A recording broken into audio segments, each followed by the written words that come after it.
साथ में major general के इक्विवेलेंट भारतीय नौसेना में कौन सा स्थान होता है? अरे हाँ भाई, आपके पास में ऑप्शन है म्यूट का, स्किप का, आराम से अपना लिया करो, कोई टेंशन नहीं है, ठीक है ना। लोड मत लिया करो इतना यार, शुरू के 20 सेकंड और लास्ट के 2 मिनट जो है इतना दे दिया करो आधे घंटे की क्लास के अंदर, ठीक है। बाकी सब आप बाकी सब जो है आप अपने हिसाब से पढ़ लिया करो। चलो यहाँ पे शुरुआत है, और सबसे पहले वीडियो को शेयर कर देना भाई ताकि सभी बच्चे ज्वाइन कर सके। चलो यार देखो, आंसर तो आपको मिलेगा बाद में, चलो पहले आंसर देता हूँ। आंसर हो जाएगा इसका रियर एडमिरल, आपका बिल्कुल सही आंसर हो जाएगा। अभी पहली बात तो आपको ये नहीं पता होगा कि भाई मेजर जनरल कहाँ पे होता है। मेजर जनरल पहले होता है कि ब्रिगेडियर साहब पहले होते हैं? अगर आपको 2 पहले मिल गए, मेजर साहब भी मिल गए और एक जनरल ब्रिगेडियर भी मिल गए, तो भाई बताओ भाई कौन ज्यादा ऊपर है रैंक में? तो आपको पता नहीं होगा तो भाई पता करो, आप देश के नागरिक हो, आपको तीनों ही भारतीय सेना के रैंकिंग के बारे में पता होना चाहिए। सबसे पहले अगर आप दोस्तों बनते हो कैप्टन, अगर आप एनडीए जाते हो, सीडीएस निकालते हो, तो आप बनते हो कैप्टन आर्मी के अंदर। उसके बाद आते हैं मेजर, उसके बाद आते हैं लेफ्टिनेंट कर्नल, फिर आते हैं कर्नल, फिर आते हैं ब्रिगेडियर, फिर आते हैं मेजर जनरल। तो ये वाला क्वेश्चन था आपका। फिर आता है लेफ्टिनेंट जनरल और फिर आते हैं जनरल साहब। तो यानी कि टोटल होते हैं 8 स्टेप दोस्तों, जो कि आपको याद करने होते हैं। 1 2 3 4 5 6 7 और 8, समझ गए? कैप्टन, मेजर, लेफ्टिनेंट कर्नल, फिर colonel, brigadier, major general, lieutenant general और साथ में जनरल। यहाँ पे बात करें तो भाई आपका नेवी तो बिल्कुल इजी है।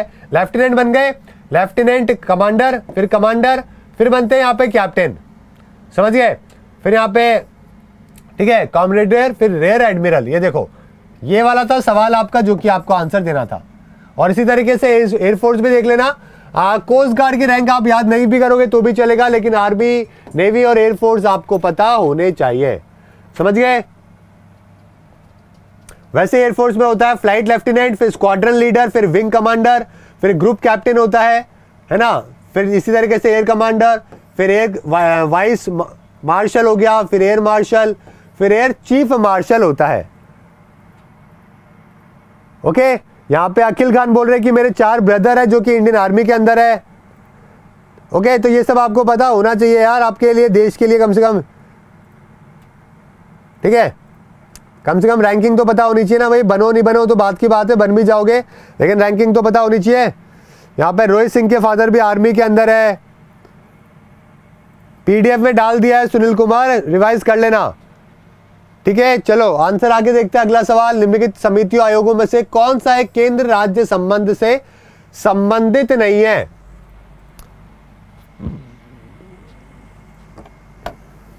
अरे भाई याद नहीं होती है, मुझे मालूम है, लिख के याद होती है। 2-3 बार लिखोगे ना इस रैंकिंग को, अपने आप याद हो जाएगी, उसके बाद दिक्कत नहीं आएगी, ठीक है? और सुबह 8 बजे वाला करंट अफेयर देखा करो, उसके अंदर आपको ये सब चलता रहता है, कोई ना कोई न्यूज के बारे में, तो फिर वहां पे आपका रिवीजन हो जाएगा। चलो देखो, यहाँ पे बसावन जो ये समिति है ना यार, ये यूपीएससी को लेकर बनाई गई थी। यूपीएससी के एस्पिरेंट जो है वो काफी कम है, देश में रिक्वायरमेंट होती है 6-6.5 लोगों की, लेकिन अभी हमारे देश में 5,000 से भी कम जो है वो यूपीएससी मतलब आईएएस ऑफिसर्स हैं, समझ गए? तो बताया गया था कि भाई इसके एग्जाम पैटर्न को लेकर बात करी, रिक्वायरमेंट को लेकर बात करी, तो बसावन जो ये समिति है ये यूपीएससी को लेकर है। बाकी तीनों आपका आंसर यहाँ पे मतलब तीनों की तीनों केंद्र और राज्य के संबंध को लेकर है। तो आपका आंसर यहाँ पे क्या हो जाएगा? डी आपका यहाँ पे सही आंसर हो जाएगा, समझ गए मेरी बात?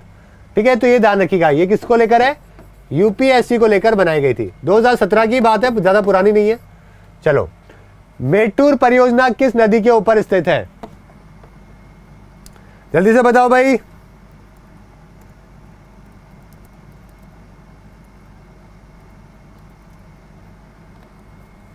मेथुर डैम के बारे में बताना है। अमरावती डैम का नाम सुना होगा आपने, ठीक है? इसके अलावा आपने कृष्णा राजा सागर डैम का नाम सुना होगा,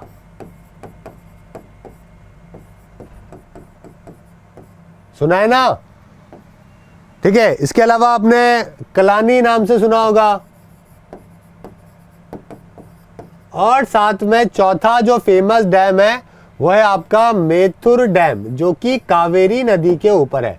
ये सारे जो है दोस्तों ये है किसके ऊपर? कावेरी के ऊपर, समझ गए? तो कावेरी आपका यहाँ पे बिल्कुल सही आंसर हो जाएगा। ठीक है दोस्तों, ध्यान रखिएगा।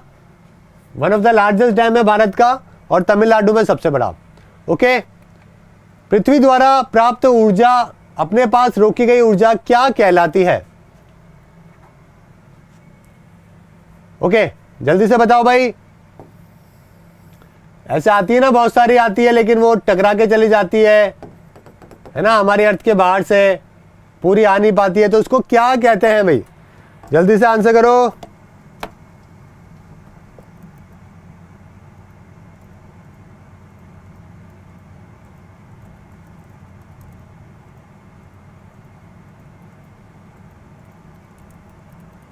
बिल्कुल सही है यहाँ पे कुछ बच्चों का जवाब, और बिल्कुल ठीक है। और आंसर यहाँ पे क्या हो जाएगा? आंसर इंसोल्यूशन, जो सूर्य तप है दोस्तों, उसको हम कहते हैं। समझ गए? तो ये बात ध्यान रखिएगा, पेपर पॉइंट ऑफ व्यू से इंपॉर्टेंट है। ठीक है ना, अखबार में आपके डायरेक्टली सवाल है जो कि आपके आ जाता है।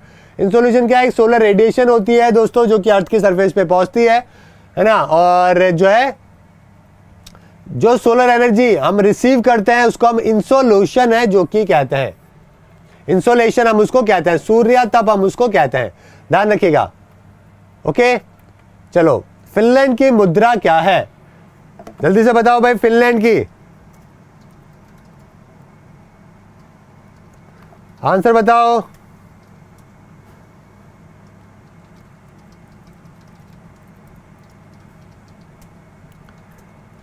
काफी सिंपल सवाल है भाई, फिनलैंड के बारे में आपको बताना है।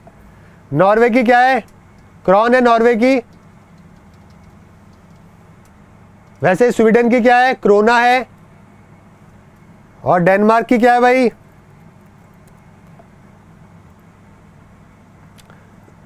देखो, एक सिंपल तरीके से याद कर लो। ओके, एक बहुत ही सिंपल तरीके से याद कर लो 3 देशों के बारे में। इन 3 देशों के बारे में पता कर लो, बहुत बार एग्जाम के अंदर जो है इनके बारे में पूछ लेते हैं। ठीक है, जैसे कि अगर आपसे नॉर्वे के बारे में पूछे, एनएसडी बोलते हैं इनको, स्कैंडिनेवियन कंट्रीज कहते हैं, है ना। फिनलैंड को मिला दोगे तो इनको बोलते हैं नॉर्डिक देश। Okay, Nordic countries. तो नॉर्वे की बात करें, अगर आपसे नॉर्वे के बारे में पूछे तो क्रोन है जो कि आपकी यहाँ पे करेंसी है, नॉर्वेजियन क्रोन हम इसको कहते हैं। समझ गए? वैसे स्वीडन की अगर आपसे पूछे तो क्या है? क्रोना नाम से है। क्या है? स्वीडन की क्रोना। और वैसे ही डेनमार्क की पूछे तो वापस से आपकी क्रोन आ जाएगी यहाँ पे। और फिनलैंड की अगर आपसे पूछे तो फिनलैंड के अंदर क्या चलता है दोस्तों? यूरो है जो कि फिनलैंड के अंदर चलता है। समझ गए? तो फिनलैंड भी आपको यहाँ पे ध्यान रखना है, पेपर पॉइंट ऑफ व्यू से इंपॉर्टेंट है। ओके, मैंने आपको एक वर्ड यहाँ पे दिया है दोस्तों, नॉर्डिक कंट्रीज। समझ गए? नॉर्डिक, नॉर्दर्न यूरोपियन कंट्रीज है वो, नॉर्डिक मैंने आपको नाम दिया। तो किन किन देशों को कहते हैं यहाँ पे?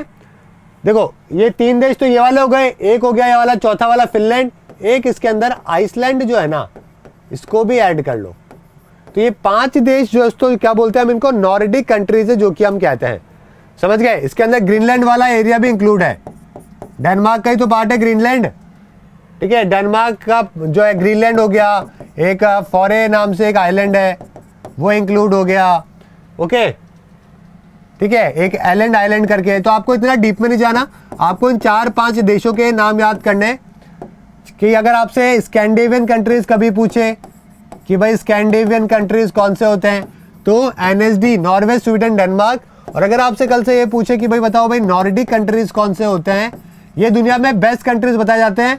आपके करप्शन यहाँ पे सबसे कम है, एचडीआई में सबसे ऊपर है ना, हर चीज में ये बहुत बेस्ट है। तो भाई एनएसडी तो हो ही जाएगा, प्लस फिनलैंड हो गया यहाँ पे, प्लस आइसलैंड हो गया। ठीक है, तो इस तरीके से आप याद कर लो, आपको बहुत बार जो है सुनने को मिलता है। ठीक है, आइसलैंड, रेज़ाविक, यूरो, बिल्कुल सही बोला एक बच्चे ने। चलो, प्रथम पंचवर्षीय योजना किस मॉडल पर आधारित थी? बहुत ही बच्चों वाला सवाल है, मुझे मालूम है आप सब लोग कर दोगे। हेराल्ड डोमन मॉडल आंसर होगा, बहुत ही सिंपल सवाल है। कोयलों के निम्नलिखित प्रकारों में से किसका कैलोरी मान न्यूनतम होता है? लीस्ट कैलोरीफिक वैल्यू दोस्तों कोयले में किसकी होती है? अब की बार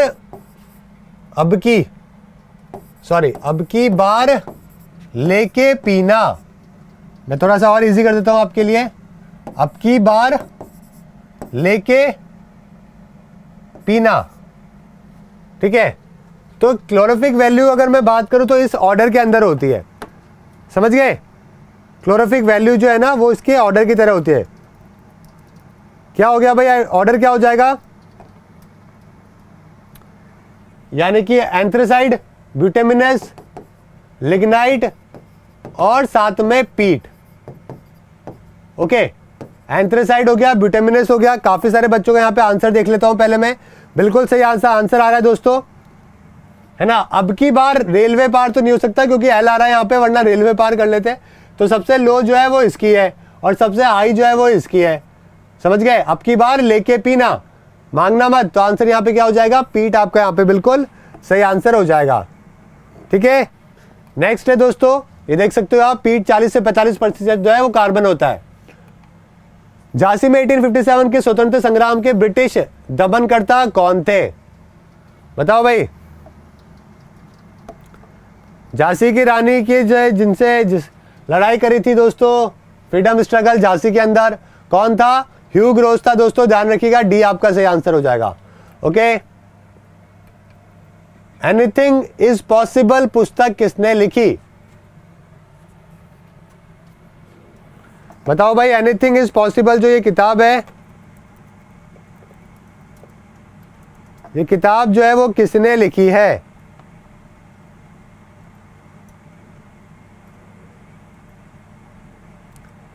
ये जो किताब है दोस्तों 2017 के अंदर लिखी थी, काफी फेमस हुई थी, ओके। और यानी कि बराक ओबामा ने भी इस किताब को जो है one of the best book बताया था 2017 का। ये एलिजाबेथ स्ट्राउट के द्वारा लिखी गई थी दोस्तों, ठीक है। एलिजाबेथ स्ट्राउट के द्वारा इस किताब को जो है वो लिखा गया था, ओके। ये राइटर है दोस्तों जो कि यूएस की है, काफी सारे इन्होंने किताब है जो कि लिखी है और उसमें से ये बहुत ज्यादा फेमस रही है, ठीक है ना। नेक्स्ट है, विश्व दूध दिवस कब मनाया जाता है, milk day. Milk day, white revolution की बात करें, वर्गीस कुरियन की बात करें, अमूल हो गए, और 1 जून आपका यहाँ पे सही आंसर हो गया, ठीक है ना। 1 जून को जो है दोस्तों स्टैब्लिश किया गया था FAO के द्वारा, फूड एंड एग्रीकल्चर ऑर्गेनाइजेशन। कहां पर है हेडक्वार्टर इसका, रोम के अंदर इसका हेडक्वार्टर है, समझ गए। वर्ल्ड मिल्क डे जो है 1 जून को मनाया जाता है, ओके। फर्स्ट सत्याग्रही जो कि अरेस्ट किया गया इंडिविजुअल सत्याग्रही मूवमेंट के अंदर, बताओ भाई। पहले सत्याग्रही को कौन अरेस्ट किया गया था, यहां पे आपको बताना है, सत्याग्रह आंदोलन के अंदर। आंसर यहां पे क्या हो जाएगा, विनोबा भावे आपका सही आंसर है जो कि हो जाएगा, समझ गए। विनोबा भावे को जो है यहाँ पे अरेस्ट किया गया था, ठीक है। पारसेक किसकी इकाई है, पारसेक के बारे में बताइए भाई।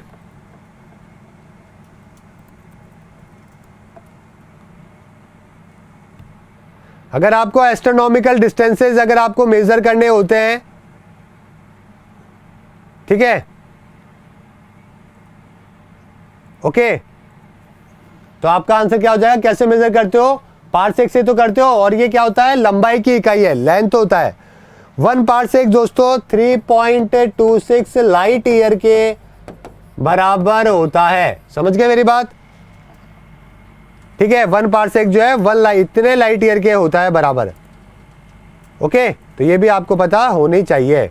1 लाइट ईयर भाई कितने किलोमीटर के बराबर होता है, 1 लाइट ईयर की अगर आपसे पूछे कि 1 लाइट ईयर कितना होता है, तो कितना होता है भाई, 9.461 इंटू 10 की पावर 12 किलोमीटर, इतना दूर होता है 1 लाइट ईयर, समझ गए। इतना दूर होता है 1 लाइट ईयर, और इतने लाइट ईयर के बराबर जो है 1 पारसेक है जो कि माना जाता है, ओके। ध्यान रखिएगा दोस्तों, ओके। चलो नेक्स्ट बात करते हैं, सोलर सिस्टम के बाहर मेजर करने के लिए काम में आता है। 1980 में कितने बैंकों को राष्ट्रीयकरण किया गया था, थोड़ा सा टफ सवाल है, आपको याद नहीं होगा, बैंकिंग के बच्चों के लिए ज्यादा इंपॉर्टेंट है। आपका आंसर यहाँ पे 6 हो जाएगा दोस्तों। ये सारे 6 बैंक थे जिनका क्या किया गया था, और अभी तो आपको मालूम है बेचारे 12 ही PSB बैंक रह चुके हैं 2017 तक, जहां पे 27 हुआ करते थे, घट के अभी 12 रह चुके हैं। बेचारे आपस में गुत्थम गुत्ता हो रहे हैं, हालत बड़े खराब है। विश्व ओजोन दिवस कब मनाया जाता है, बताओ भाई। और साथ में वर्ल्ड ओजोन डे की थीम जो है वो भी मुझे साथ में बता देना। 2019 की थीम क्या थी? क्या थी? 32 years and healing. Okay, ozone layer के डिप्लेशन के लिए कौन सा प्रोटोकॉल किया गया था? Montreal protocol. मॉन्ट्रियल कहां पर है भाई? कनाडा के अंदर है मॉन्ट्रियल। तो मॉन्ट्रियल प्रोटोकॉल जो है किया गया था, 32 साल हो चुके थे उसको, इसीलिए जो है इसके बारे में बात करी गई थी। ठीक है, ओजोन लेयर के डिप्लेशन को लेकर। समझ गए मेरी बात? और 1 से 3% जो है वो पिछले 2000 के बाद में जो है ओजोन लेयर जो है कम हो गई है। ओजोन लेयर की यूनिट क्या होती है? डॉप्सन है, जो कि इसकी यूनिट है, जो कि होती है। समझ गए? तो भाई मॉन्ट्रियल प्रोटोकॉल जो हुआ था वो हुआ था 16 सितंबर, और 32 साल कम कर लो तो मेरे ख्याल से 1987 हो गया। 16 सितंबर 1987 जो है उस टाइम पे प्रोटोकॉल किया गया था प्रिजर्वेशन ऑफ ओजोन लेयर को लेकर। ठीक है, रेजोल्यूशन पास हुआ था यूएन के अंदर। रेजोल्यूशन था 49/114 जो है वो रेजोल्यूशन था 49/114 114 रेजोल्यूशन है जो कि पास किया गया था। ओके, वियना कन्वेंशन है, मॉन्ट्रियल प्रोटोकॉल है, ये पहली ट्रीटीज थी जो कि यूनिवर्सल रेक्टिफिकेशन जिनका 2009 के अंदर हुआ था। ओके, समझ गए? और इसी के साथ एक चीज और जुड़ी हुई है, अभी रिसेंटली आपको एग्जाम में पूछ सकते हैं, इसी से चीज से जो है वो किगाली एग्रीमेंट भी जुड़ा हुआ है। किगाली एग्रीमेंट भी जुड़ा हुआ है। इसके अंदर क्या हुआ था कि 2016 के अंदर जो है ना, इसके अंदर क्या हुआ था कि मीटिंग हुई थी मॉन्ट्रियल प्रोटोकॉल के जो सारे मेंबर है ना। ओके, तो ये सारे के सारे जो मेंबर है जिन्होंने Montreal member of Montreal protocol के, उन सब ने एक एग्रीमेंट साइन किया था और इस एग्रीमेंट के साथ बोला कि हम लोग क्या करेंगे, HCFC जो है ना, क्लोरोफ्लोरोकार्बन को रिड्यूस करेंगे। तो उसका नाम दिया गया था किगाली एग्रीमेंट। ठीक है, किगाली, रवांडा है ना, रवांडा उसकी कैपिटल है किगाली। ओके, समझ गए मेरी बात? और ओजोन लेयर की बात करें तो 15 से 35 किलोमीटर अबव अर्थ सरफेस के ऊपर है, एटमॉस्फेयर के ऊपर है, लोअर ट्रोपोस्फेयर के अंदर। ओके, O3 है जहां पे कंसंट्रेशन ज्यादा है, जो कि हमको हार्मफुल जो अल्ट्रावायलेट रेडिएशन है उससे बचाती है। समझ गए मेरी बात? तो ये सब ध्यान रखिएगा। पेपर के अंदर आपका आंसर की बात करें तो यहाँ पे 16 सितंबर हो जाएगा। ओके, कर संबंधी कथनों में से निम्नलिखित में से कौन सा कथन गलत है? देखो भाई, ये भी सही है, ये भी सही है, ये भी सही है। यहाँ पे कस्टम जो है वो इनडायरेक्ट टैक्स है, ध्यान रखिएगा। डायरेक्ट टैक्स होता है क्या? ये नहीं होता है, इनडायरेक्ट है। तो सी आपका यहाँ पे सही आंसर हो जाएगा। समझ गए? ठीक है, चलिए, कमिटी जो है वो टैक्स को लेकर थी। कॉर्पोरेट टैक्स जो है वो रजिस्टर्ड कंपनी के ऊपर लगता है, सही बात है। और GST लगने के बाद में सर्विस टैक्स जो है वो हट गया था, ये भी सही बात है। ठीक है, और चिंपांजी के अंदर कितने गुणसूत्र होते हैं? अरे भाई, इंसानों में 46 होते हैं ना, चिंपांजी में होते हैं आपके 48। ओके, मंकी चिंपांजी में 48 होते हैं, 24 पेयर होते हैं, और हमारे में 23 पेयर होते हैं। और यहाँ पे लास्ट वाले जो है ना, 22 और 23वां, वो कौन से होते हैं? सेक्स क्रोमोसोम्स होते हैं, XY और XX। महिलाओं में XX होता है। अरे भाई, कभी पढ़ लेना, ठीक है, बायोलॉजी जब काफी इंटरेस्टिंग होती है। XX होता है महिलाओं में और पुरुषों में होता है XY। ठीक है, XX हो गया तो लड़की हो गई और XY हो गया तो लड़का हो गया। 2026 में फुटबॉल वर्ल्ड कप कहां पे होगा दोस्तों? ये होगा आपके USA में, प्लस मैक्सिको में और प्लस कनाडा के अंदर। तो आपका आंसर यहाँ पे क्या हो जाना चाहिए? डी आपका सही आंसर हो जाना चाहिए। ठीक है, तृतीय तमिल संगम साहित्य का आयोजन दोस्तों किसके अंडर में किया गया था? काफी मुश्किल सवाल है, आंसर बता देता हूं। नक कीकर करके हुआ करते थे, इनकी अध्यक्षता में तीसरा तमिल संगम लिटरेचर है जो कि कराया गया। बुक्सा टाइगर रिजर्व की बात करें तो ये कहां पर है दोस्तों? जल्दी से आंसर बताओ। ठीक है, ये कहां पर है? वेस्ट बंगाल का जो नॉर्दर्न एरिया है वहां पर है। लास्ट क्वेश्चन है, किर्गिस्तान की राजधानी क्या है? और अभी आपको मालूम है SCO समिट भी हुआ था हेड ऑफ स्टेट का 2019 का। आंसर क्या होगा?